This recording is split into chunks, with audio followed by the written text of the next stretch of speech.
Carta del apóstol Pablo a Tito. Los invito a comenzar, vamos a comenzar leyendo Tito capítulo 2, verso 9 al 10, es el pasaje del cual nos vamos a ocupar en esta mañana. Tito capítulo 2, verso 9 al 10, dice así: exhorta a los esclavos a que se sujeten a sus amos, que agraden en todo, que no sean respondones, que no roben, sino que se muestren fieles en todo, para que en todo adornen la doctrina de Dios, nuestro Salvador. Bueno, muy bien. Seguimos avanzando, un paso a la vez, en nuestro estudio de la carta del apóstol Pablo a Tito. Recién hablaba con los hermanos que nos visitan de Santa Cruz del Lago. Allá estamos viendo Romanos y hemos llegado a la mitad. Así que les comentaba que nosotros hemos empezado Tito, ¿cuánto hará? 2 meses más o menos, ¿sí? Pero Tito tiene 3 capítulos nomás, Romano tiene 16. Así que allá me tienen que tener más paciencia que ustedes acá. Con Tito, después vamos a empezar otra cosa. Pero bueno, gracias al Señor venimos avanzando. Y lo que nosotros podemos ver, podemos percibir en este libro, es de que de manera muy intencional de parte del apóstol Pablo gira en torno a cerrar la brecha, esa brecha que existía y que existe en nuestros días también, esa brecha que existe entre la fe que manifiestan tener los hijos de Dios, los creyentes, y una cosa muchas veces, no en absolutamente todos los casos, pero sí en muchos casos, una cosa es lo que los cristianos dicen con sus labios, manifiestan con sus bocas, y otra cosa es cómo viven la vida. Y es lo que estaba ocurriendo, lo que venimos viendo que ocurría en la realidad de esta iglesia que estaba en Creta, donde Pablo lo ha enviado a Tito para que la pastoree. Y todas estas instrucciones que Pablo les está dando es justamente porque no había una coherencia con lo que ellos manifestaban ser y con la forma en la que ellos estaban viviendo sus vidas. Entonces, Pablo le está diciendo, esto no debe ser así. Esta brecha, esta inconsistencia entre la fe que profesan y el tipo de vida que están viviendo, esta inconsistencia debe desaparecer, esta brecha debe cerrarse. Es por eso de que en versos anteriores y en domingos anteriores, cuando comenzamos el capítulo 2 acá de Tito, Pablo comenzaba exhortando a quienes, ¿se acuerdan? A los ancianos de la iglesia, a esos hombres ya mayores, para que justamente también vivieran vidas santas, vidas conformes, vidas dignas como del Evangelio de Dios. También ha exhortado a las ancianas, a ellas mismas tengan un comportamiento, un estilo de vida que sea digno del Evangelio, y a las ancianas le ha encargado a que instruyan a las mujeres más jóvenes, a que ellas también aprendan a ser mujeres jóvenes de Dios, se acuerdan a amar a sus maridos, a cuidar de sus hogares, a cuidar de sus hijos, etc. Y también hay una exhortación para los jóvenes, y hemos venido hablando de todas estas cosas, porque evidentemente lo que estaba ocurriendo es lo que acabamos de decir. Había una inconsistencia entre la fe que manifestaban decir tener y el estilo de vida que llevaban después cuando estaban fuera de la vida de la iglesia. Y posiblemente, adentrándonos al tema de hoy, que vieron que el título es El empleado cristiano fiel, posiblemente no existe un lugar en donde esta brecha sea más evidente que en el lugar de trabajo, que en el ámbito laboral. Lo cierto es de que a menudo muchos cristianos son una cosa en la iglesia, pero otra cosa en el trabajo, una cosa muy distinta en el trabajo. Venimos hablando nosotros de que la iglesia es influenciada por el mundo. Y esa influencia, lo mismo que pasaba en Creta, pasa en nuestros días también, las influencias culturales de la sociedad, de cómo vive la gente que no es del Señor, que no son del Señor Jesucristo, que están sin Cristo, esas influencias se permean en la vida de la iglesia. Y lo cierto es de que en nuestra sociedad, por lo menos, en lo que es Latinoamérica, pero hablando específicamente de lo que es nuestro país, Argentina, en nuestra sociedad hay lamentablemente un alto, si no un muy alto porcentaje de personas que no valoran el trabajo o que no están satisfechos con el trabajo que tienen. Hay muchas personas a las que no les gusta trabajar, a las que no les gusta levantarse temprano para ir y trabajar. Hay muchos de que ven el trabajo solamente como que es un mal necesario. O sea, lo tengo que hacer porque no me queda otra opción. Pero es malo, no me gusta, pero de alguna manera tengo que financiar mis necesidades, las de mis familias, etc.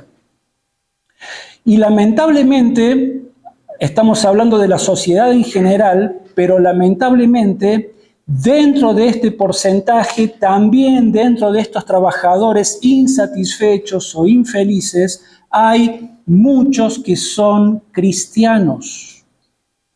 Y la evidencia está, por lo menos en la carta que Pablo le está escribiendo a Tito, es que esto pasaba con los cristianos de la iglesia en Creta, porque si no otra vez Pablo no estaría dando esta exhortación. Pero nosotros vemos de que esta exhortación está no solamente acá en esta carta a Tito, también no está en sus bosquejos. Yo se los recuerdo así brevemente, los voy a parafrasear, después pueden buscarlos en casa, pero cuando Pablo le escribe a los tesalonicenses en el capítulo 4, también les dice y les exhorta, ocúpense de trabajar con sus manos, para que no tengan necesidad de nada, para que tengan vidas tranquilas. También en la segunda carta a los tesalonicenses, en el capítulo 3, les dice, muy pero muy enfáticamente, le dice, hermanos, el que no quiera trabajar, que tampoco coma. Esto era en el contexto de la iglesia. Y cuando le escribe a Timoteo en el capítulo 5, Pablo le dice a aquel que no provee para los suyos, ha negado la fe y es peor que un incrédulo. Entonces, lo que la iglesia hoy necesita volver a redescubrir es tener una dimensión clara, es redescubrir la teología bíblica del trabajo. ¿Qué es lo que nos dice la palabra de Dios acerca del trabajo? Y cuando nosotros hablamos del trabajo, podemos ir al principio de todo, a Génesis, capítulo 2, verso 15.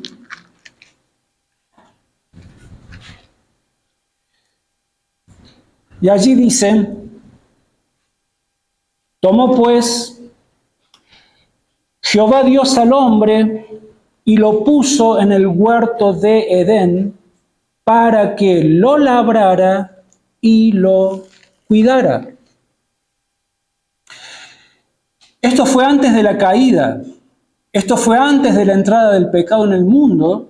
Esto quiere decir de que esto tuvo que ver y tiene que ver con el plan de Dios, con la voluntad de Dios y con el diseño de Dios para su creación, para bien del hombre, para administración de la creación que Dios le ha dado al hombre para que el hombre la cuide y la administre. Y a veces por ahí tenemos, no sé si les pasa a ustedes, pero que bueno, cuando lleguemos al cielo, listo, vamos a descansar, no vamos a tener que trabajar nunca más. Hermanos, sáquense esa idea de la cabeza. En el cielo va a haber trabajo y va a haber muchísimas cosas para hacer. Y va a ser para siempre.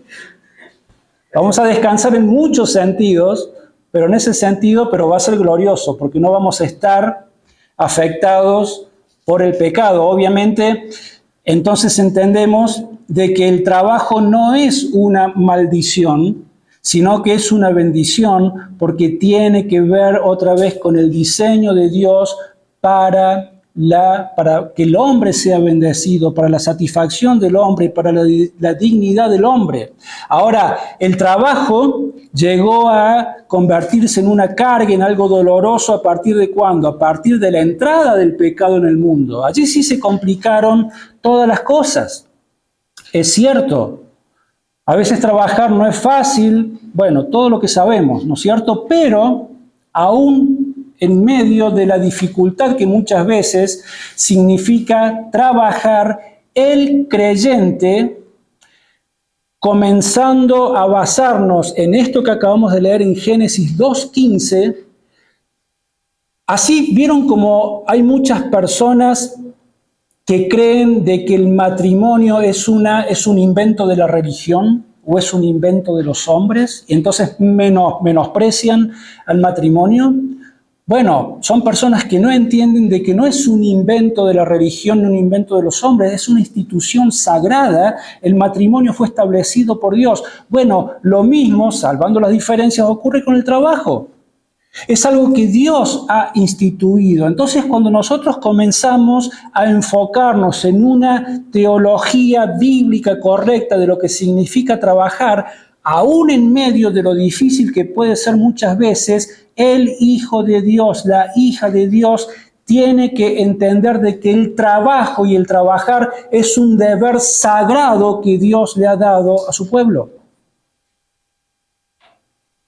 El cristiano debe ver todo bajo la lupa de la gloria de Dios.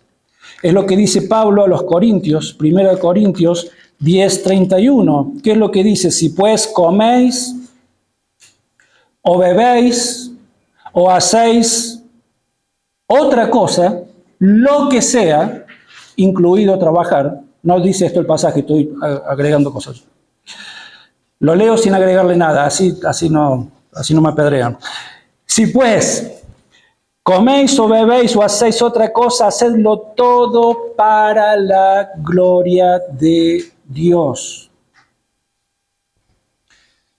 Como cristianos debemos entender así la vida. Debemos vivir así en este mundo. Debemos ver de que todo, absolutamente todo lo que hagamos, por grande que sea, por importante o aún por insignificante que sea, cosas que hacemos con nuestra vida, todo absolutamente debemos hacerlo para que Dios sea glorificado. Creo que podemos comenzar a entender de a poco lo importante que es poder entender el trabajo bajo estos términos. Creo que comienza a adquirir otro brillo, otra dimensión. Comenzamos a verlo y a entenderlo tal vez de otra forma. Cada trabajo, sea cual fuere, es importante. ¿Por qué? Porque también es el medio, es el lugar en donde los creyentes, muchos de ellos, viven y desarrollan muchas horas de su tiempo, de su vida, viven su vida en un ambiente laboral, con compañeros, con jefes, con personas, depende del trabajo, no sé, distintos tipos de personas que hacen a ese trabajo. Entonces, otra vez volvemos a decir de que la vida cristiana no es una vida que se vive en lo oculto, no es una vida que se vive en lo privado, no es una vida que la vivimos en medio de estas cuatro paredes y después dentro de las paredes de nuestra casa y esa es toda nuestra vida cristiana. Hermanos, eso no es vida cristiana. La vida cristiana es una vida que sale y que se enfrenta con la realidad de lo que pasa allí afuera. Y los hijos de Dios debemos interactuar con el mundo, y en este caso, en el lugar del trabajo. Y estando en ese ámbito y entendiendo de que es un deber sagrado por todo lo que implica estar involucrados en este ámbito social y laboral, pues entonces los creyentes deben preocuparse y deben preocuparse con temor y con temblor de que su conducta en medio de su ámbito laboral reflejen la salvación que han obtenido de parte del Señor Jesucristo. Somos embajadores de nuestro Señor. La gente tiene que ver que ese Dios al cual proclaman, que esa fe que manifiestan haber abrazado, que esa salvación que dicen haber experimentado de parte de Dios es algo real, y esto va a tener que ver absolutamente con lo que ellos estén mostrando en cuanto a su conducta de vida en medio del ambiente laboral en el que están trabajando. En definitiva, lo que Pablo está planteando es de que el rendimiento del trabajo de un hijo o de una hija de Dios en su medio va a producir dos cosas. Una, el testimonio de este hombre o de esta mujer va a traer alabanza al nombre de Dios. Esa es una. La otra puede ser todo lo contrario, que por causa de no tener un buen testimonio, de que no se esté cerrando esa brecha entre lo que se profesa ser y entre lo que en realidad es, de que en lugar de traer honra, traiga blasfemia sobre el nombre de Dios de parte de aquellas personas que te están observando. Entonces debemos entender, para comenzar o para seguir arrojándole más luz a este tema, para poder ver con más claridad esta dimensión, debemos entender de que el trabajo de los hijos de Dios es el campo misionero donde el Señor te pone para que su reino sea extendido. Entonces estamos hablando de cosas muy sagradas. Estamos hablando de cosas que van a tener repercusiones en la eternidad. Estamos hablando de salvación de almas, almas por las cuales el Santo Hijo de Dios dio su sangre en la cruz. De eso se trata el trabajo de los hijos de Dios. No debe ser una carga, no debe ser algo que yo veo como, bueno, no me queda otra porque si no, no tengo plata para vivir. No, eso es necesario, es importante, pero es absolutamente secundario a la luz de esto otro que estamos viendo. Otra vez, si tenemos una teología bíblica acerca de lo que significa el trabajo, tenemos que entender de que es un deber sagrado que Dios ha puesto en nuestras manos. Incluso en la iglesia primitiva, por eso es lo que está exponiendo Pablo acá a Tito, habían cristianos que eran esclavos. Y sin embargo, Pablo le está diciendo a Tito, ellos deben glorificar a Dios, deben cumplir fielmente sus tareas. Y si Pablo le está diciendo esto para que Tito exhorte a los hermanos de Creta, es porque en la iglesia de Creta también estaban fallando en esto. O sea, fallaban en todas las áreas los de Creta, ¿no? Pobre Tito, tenemos que orar por Tito. Estaban fallando en todas esas cosas. No había una ética cristiana del trabajo en medio de ellos. Y era un mundo de esclavitud como era. Por eso Pablo dice lo que dice. Leamos de nuevo, por favor, Tito 2, 9 al 10. Por eso Pablo dice lo que dice. Exhorta a los esclavos a que se sujeten a sus amos, que agraden en todo, que no sean respondones, que no roben, sino que se muestren fieles en todo, para que en todo adornen la doctrina de Dios nuestro Salvador. Si Pablo le está diciendo esto a Tito es porque Pablo sabía de que en la iglesia habían personas de que no se sujetaban a sus amos, de que habían personas de que no agradaban en todo a sus amos, de que habían personas dentro de la iglesia que eran respondones contra sus amos, habían otros que robaban, etc. Por eso Pablo dice lo que dice. Entonces, comienza diciéndole de que deben ser siervos fieles de sus amos o esclavos fieles. Hay algunas versiones como la Biblia de las Américas que este pasaje dice exhorta, en lugar de decir exhorta a los esclavos, dice exhorta a los siervos a que se sujeten a sus amos. Bueno, es otra posible traducción.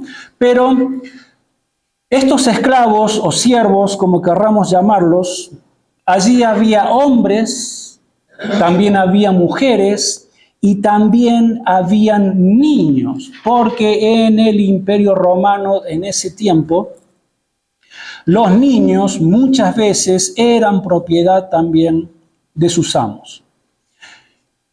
Ahora bien, ¿qué es lo primero que se nos suele venir a la mente cuando pensamos en un esclavo o cuando pensamos en la esclavitud? No sé a todos, pero quizás a algunos. Lo que se nos puede llegar a venir a la mente es la esclavitud en términos, ¿se acuerdan de aquellos africanos, hombres, mujeres, niños, que allá por el siglo XV y hasta el XIX eran traídos a la fuerza y los trajeron a América? Y eran hombres y mujeres y familias que eran explotados, que eran maltratados, que eran brutalmente tratados tantas veces por sus amos. Y a veces entendemos y pensamos la esclavitud en estos términos porque por allí es lo que más hemos visto, tal vez películas, libros que hemos leído y demás. Entonces hay personas que se hacen la pregunta y de una manera genuina y dicen, pero ¿cómo puede ser de que Dios acepte esto, este tipo de maltrato?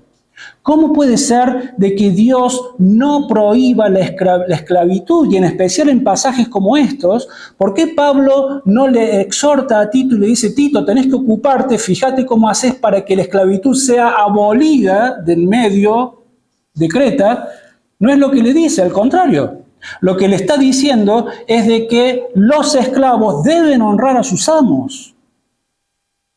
Bueno, la respuesta es de que la esclavitud en tiempos del Imperio Romano y en tiempos de Pablo y del Nuevo Testamento no era lo mismo que ocurrió con la esclavitud de los africanos que traían a América. No fue eso, para nada. Una persona podía convertirse en esclavo en ese tiempo porque era un prisionero de guerra, porque el Imperio Romano avanzaba, conquistaba tierras y demás, y los prisioneros de guerra se convertían en esclavos. Otra forma en la que una persona podía convertirse en esclavo es porque había adquirido una deuda que no había podido pagar, entonces, bueno, pasaba a la condición de esclavo para pagar su deuda al servicio de algún amo.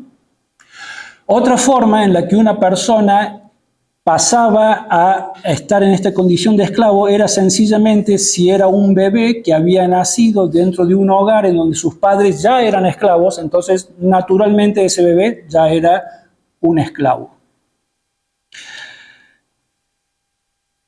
Pero muchos de estos esclavos, ellos tenían la posibilidad de educarse.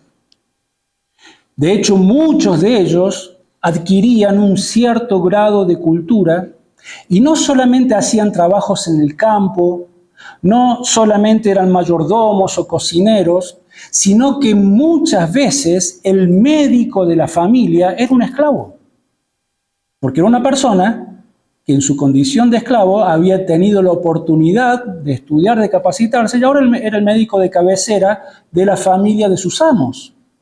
Entonces vemos de que hay una diferencia porque la esclavitud en muchos casos, en todos estos casos, se convertía en un beneficio para estas personas. ¿Por qué? Porque les daban un trabajo digno, porque le daban un hogar donde vivir, porque le daban comida a cambio de sus servicios, pero obtenían algo a cambio. Entonces, de alguna manera, ser esclavo en aquel tiempo era muy normal, no era algo mal visto. Un tercio de la población del Imperio Romano estaba en esta... Era una condición social más.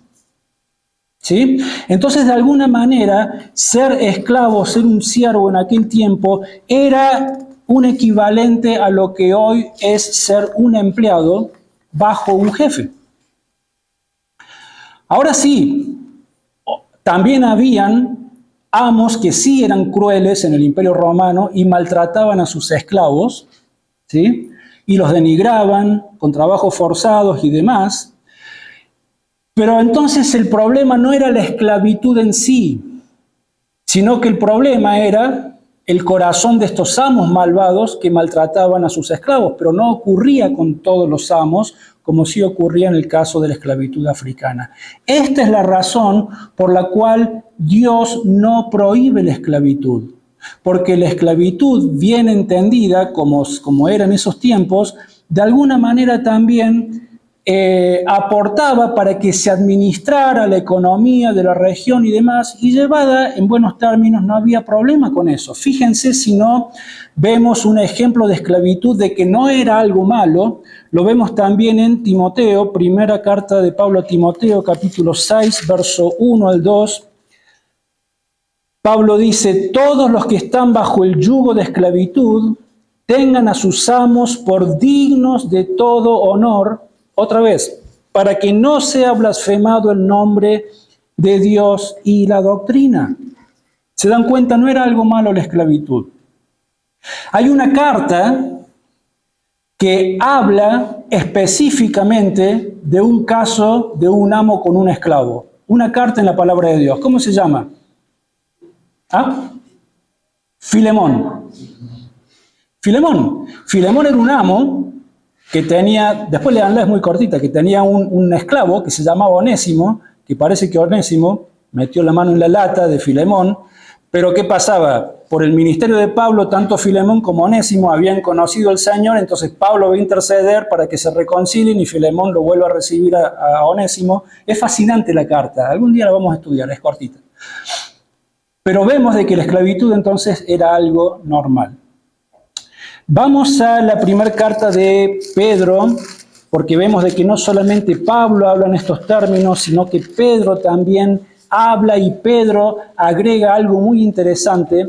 Primera carta de Pedro, capítulo 2, verso 18 al 20, dice, acá se refiere al esclavo o al siervo como criado.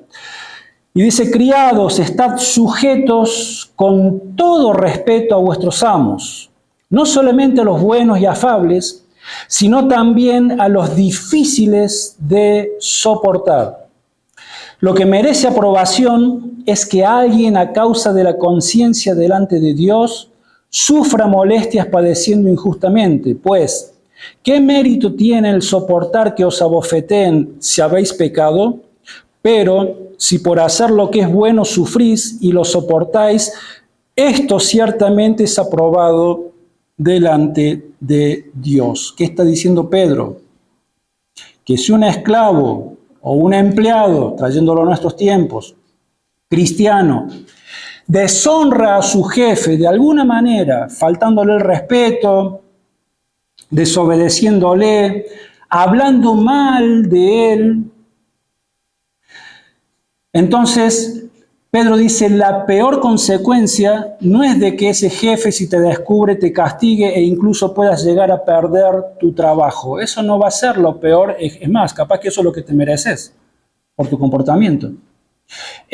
La peor consecuencia es de que ese jefe se va a burlar de la fe de este empleado que manifestaba ser creyente.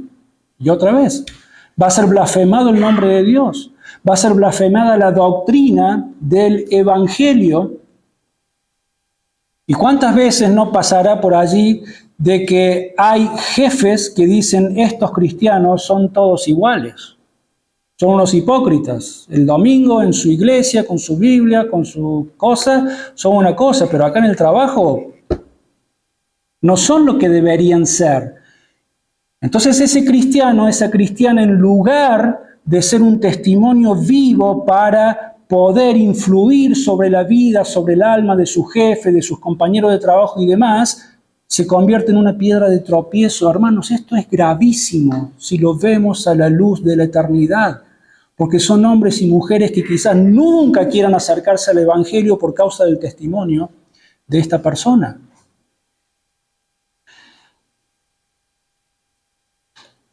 No sé si ustedes conocen algún caso. Yo sí conozco a un hermano que era dueño de una fábrica muy importante. Ya no pertenece más a eso, pero él era un hermano en la fe y nos congregábamos en la misma iglesia. Y él me decía, mira, Marcelo, yo prefiero no contratar a los hermanos. Prefiero darle trabajo a los incrédulos porque reniego menos. Y vos decís, ¿cómo puede ser? Sí, me dice, encima después los tengo que ver en la iglesia y es difícil. Porque también malinterpreta, bueno, como mi jefe es cristiano, entonces, bueno, me relajo, ¿viste? Total, somos hermanos en la fe. No, hay que dividir las cosas. Al contrario, lo dice la palabra de Dios. Si tu empleado, tu jefe es cristiano, tenés que ser aún mucho más esmerado en servirle a él, porque es tu hermano. Pero estas cosas pasan. Muy bien. Romanos, capítulo 2. Ahí Pablo hace referencia al pueblo de Israel, que en su momento trajo deshonra al nombre de Dios justamente por causa de su rebeldía contra Dios y por causa de su poca disposición para obedecer al Señor y a su palabra. Romanos capítulo 2, verso 23 al 24. Pablo le dice a los israelitas, tú te jactas de la ley, tú que te jactas de la ley, con infracción de la ley deshonras a Dios. Pues como está escrito, el nombre de Dios es blasfemado entre los gentiles por causa de vosotros. O sea, el pueblo de Israel, ellos se jactaban de haber sido los depositarios de la palabra de Dios porque Dios se reveló a ellos, se manifestó a ellos. Y ellos se jactaban de haber recibido la revelación de parte de Dios y sin embargo Pablo le dice a ustedes que poseen la ley de Dios, la palabra de Dios, que Dios los ha puesto para que sean testigos de Él al mundo, a los gentiles, ustedes que tienen la palabra de Dios la deshonran. Bueno, ¿saben qué? Dice, por causa de ustedes el nombre de Dios es blasfemado entre los gentiles. Entonces, debido a la magnitud de la importancia de este asunto, es entonces que Pablo exhorta a Tito a que confronte a los hermanos y a las hermanas de la iglesia en Creta para que fuesen siervos fieles ante sus amos. Porque al hacerlo, al mismo tiempo, se están convirtiendo en siervos fieles de Dios. Y este es el segundo y último punto que vamos a ver. Entonces, la razón de que los siervos honren a sus jefes es para que el nombre de Dios no sea blasfemado. Es para que la doctrina, es para que el mensaje del Evangelio sea creído y no se convierta en una piedra de tropiezo. Es por eso de que es tan, pero tan importante cuál es la actitud que como creyente vamos a tener a adoptar ante el trabajo. Hay otros pasajes más y los vamos a leer en Efesios capítulo 6 y después vamos a ir a Colosenses capítulo 3, pero son otros pasajes en donde Pablo trata también acerca de este tema. Entonces, acompáñenme por favor, Efesios capítulo 6, versos 5 al 8.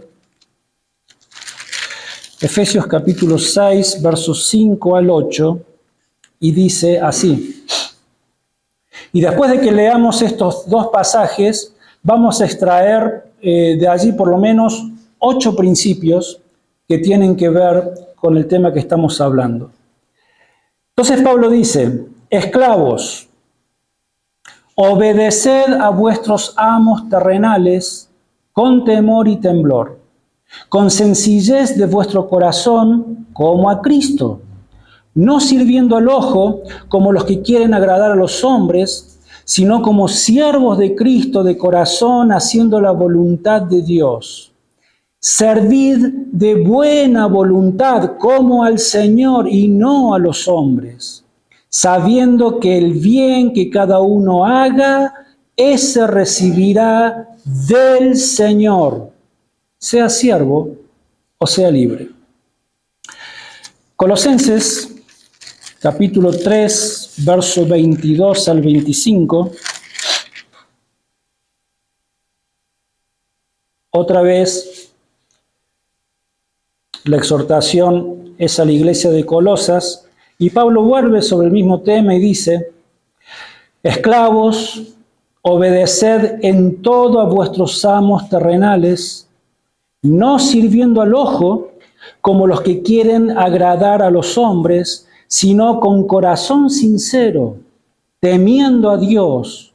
Y todo lo que hagáis, hacedlo de corazón como para el Señor y no para los hombres, sabiendo que del Señor recibiréis la recompensa de la herencia, porque a Cristo el Señor servís. Pero el que actúa con injusticia recibirá la injusticia que haya cometido, porque no hay acepción de personas. Entonces, en primer lugar, para tratar de identificar los distintos principios que extraemos de estos dos pasajes, en primer lugar, vemos de que el Señor dice de que los creyentes deben obedecer obedientemente a sus empleadores. Es lo que dice de una manera muy clara: deben ser obedientes a sus jefes.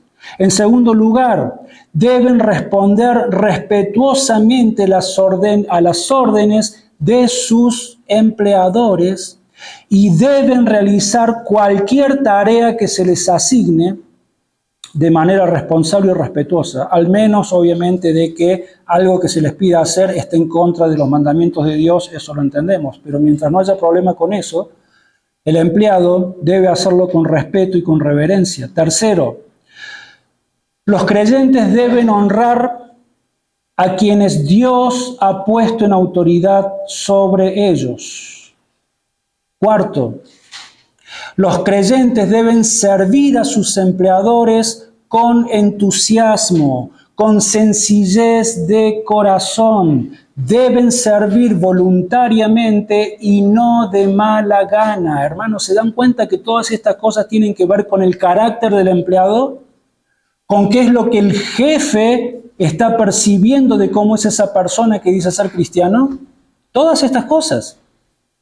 Quinto, los creyentes deben servir a sus empleadores con excelencia, o sea, debes esmerarte a hacerlo de la mejor manera posible, de acuerdo a los talentos que tu Dios te ha dado.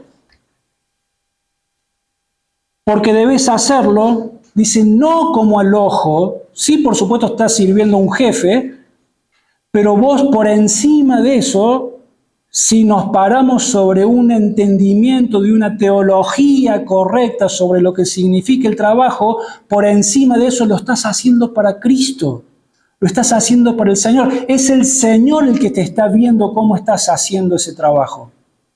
Por supuesto que tu jefe va a ser beneficiado por eso, pero quien debe llevarse la gloria es el Señor.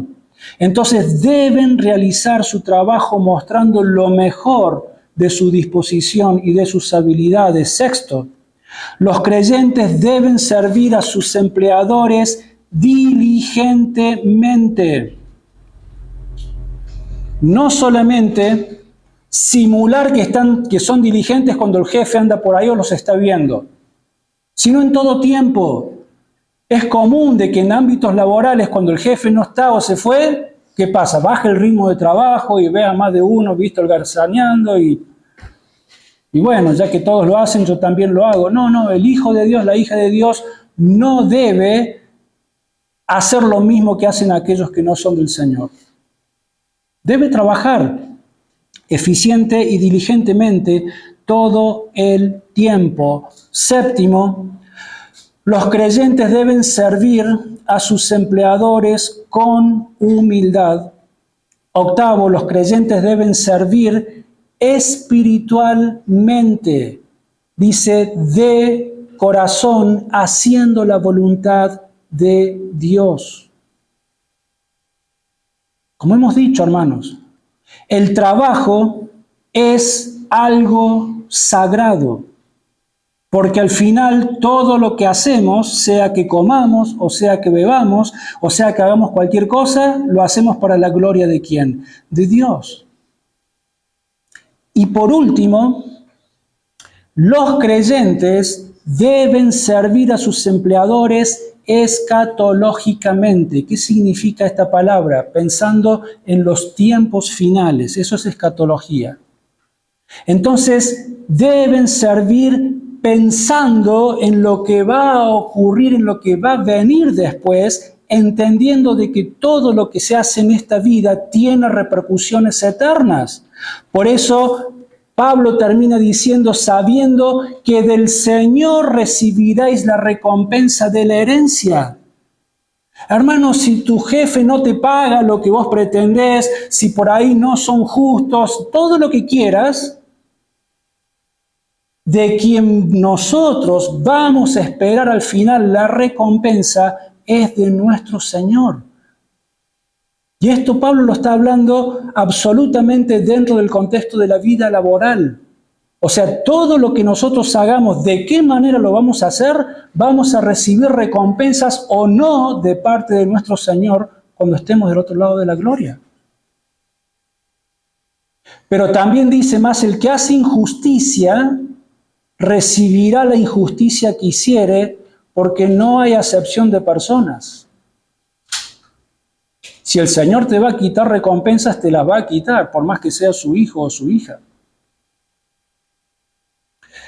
Entonces, el desempeño en el trabajo, debemos entender de que no solamente tiene repercusiones en el presente, sino que por sobre todas las cosas, dice la palabra de Dios que hay repercusiones eternas. Y es otra vez sobre esta dimensión de esta realidad gloriosa y sagrada que los hijos de Dios debemos ver y entender nuestra vida de trabajo.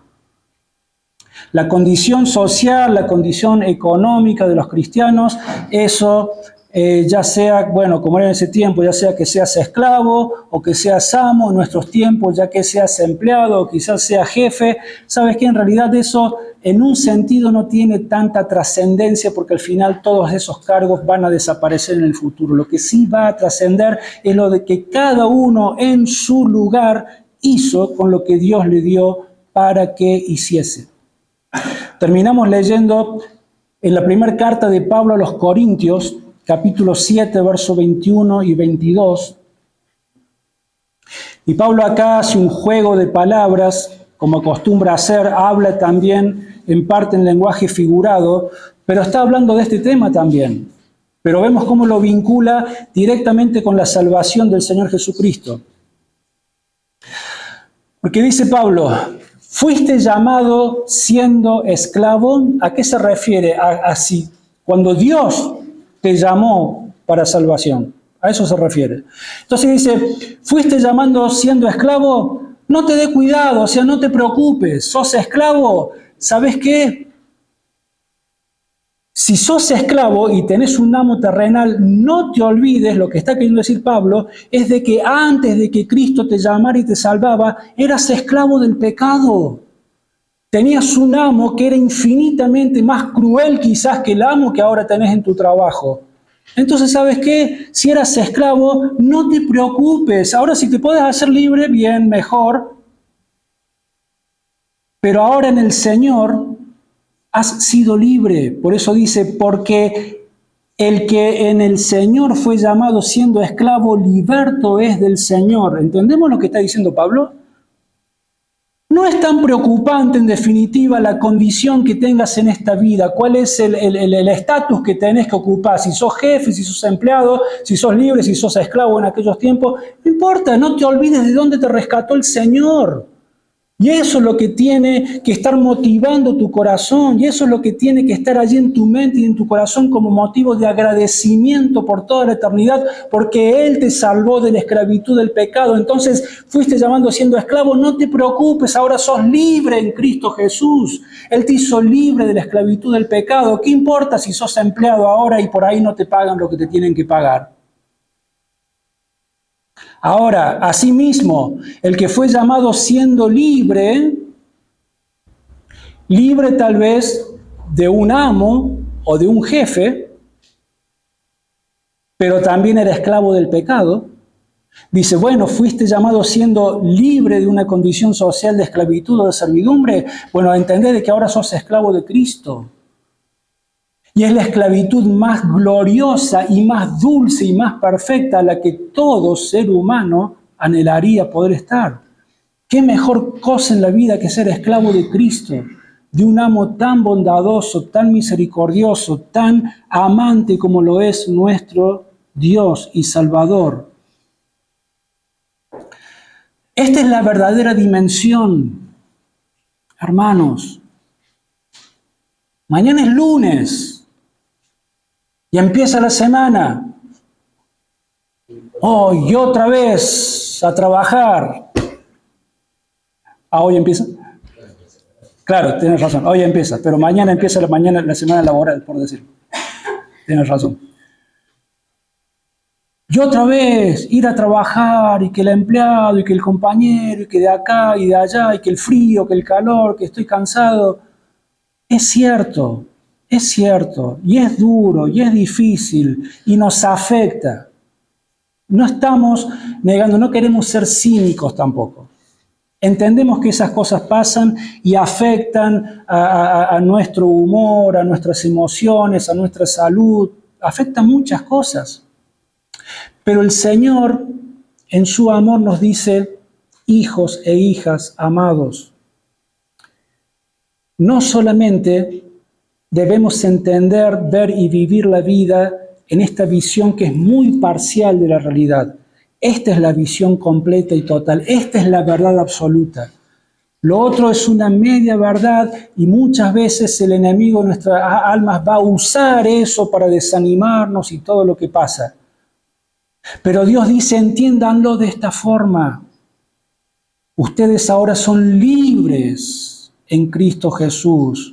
Ustedes ahora tienen una herencia que es gloriosa, han sido sentados en lugares celestiales en Cristo Jesús. Entonces ahora tienen propósitos que son mucho más sublimes que vivir como vive el normal de las personas. Hay propósitos, sus vidas ahora tienen propósitos. Y ese propósito tan glorioso que ahora tienen sus vidas porque ahora entienden de dónde vienen, saben quién los salvó, saben por qué los salvó, conocen cuáles son esas preciosas y riquísimas promesas de gloria eterna que Dios tiene reservada en los cielos para ustedes. No existe bendición más grande en la vida que esa. ¿Qué importa en definitiva si tenés plata, no tenés plata, si sos libre, esclavo? ¿Qué importa todo lo demás?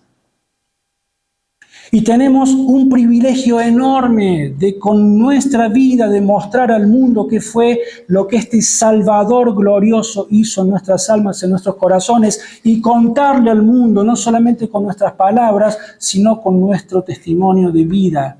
Y que esa brecha sea cerrada y que las personas se puedan ver impactadas y decir, sí, el Dios de este que dice ser cristiano es real, porque yo puedo ver en su vida que su vida habla de una manera muy clara y sin contradicciones y sin hipocresía de que el Dios que lo transformó es real. Yo quiero conocer a tu Dios.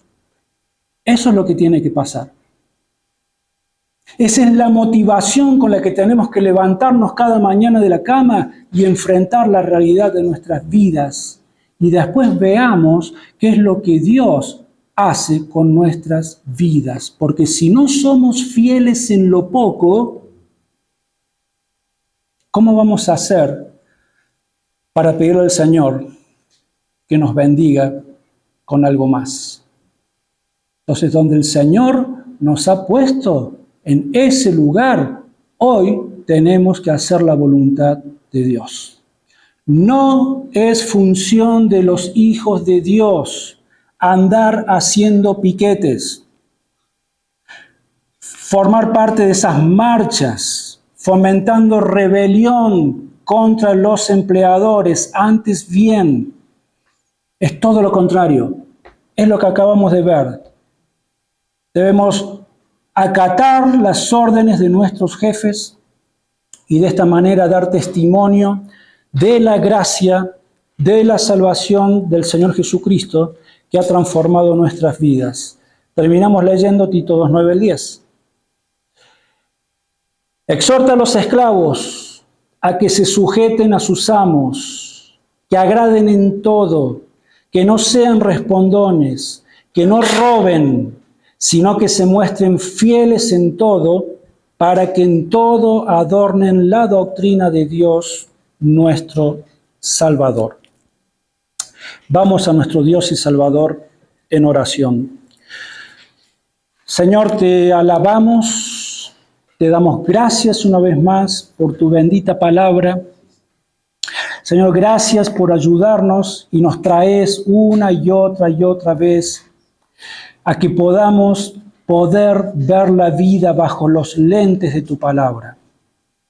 Señor, el mundo distorsiona tanto la realidad, el mundo, el pecado, las ofertas del mundo, las influencias del mundo, distorsionan tanto lo que en realidad, Señor, vos tenés preparado para tu pueblo, para tus hijos, pero muchas veces inevitablemente esa influencia permea nuestras mentes y nuestros corazones y nos olvidamos de cuán grande y glorioso es aquel Dios que nos ha salvado y a quien servimos.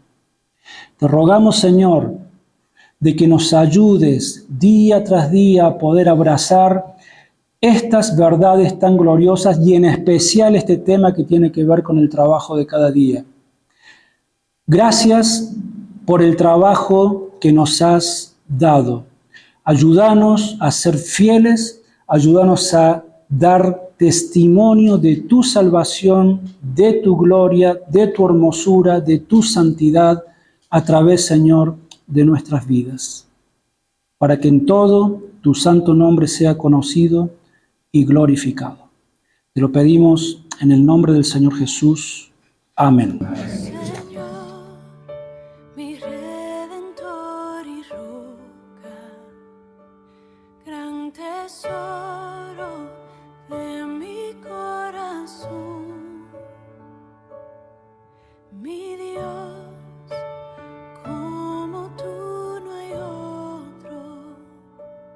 Solo en ti hay gozo y salvación. Tu amor más alto que los cielos y tu gracia más honda que el mar. Tu ley es mi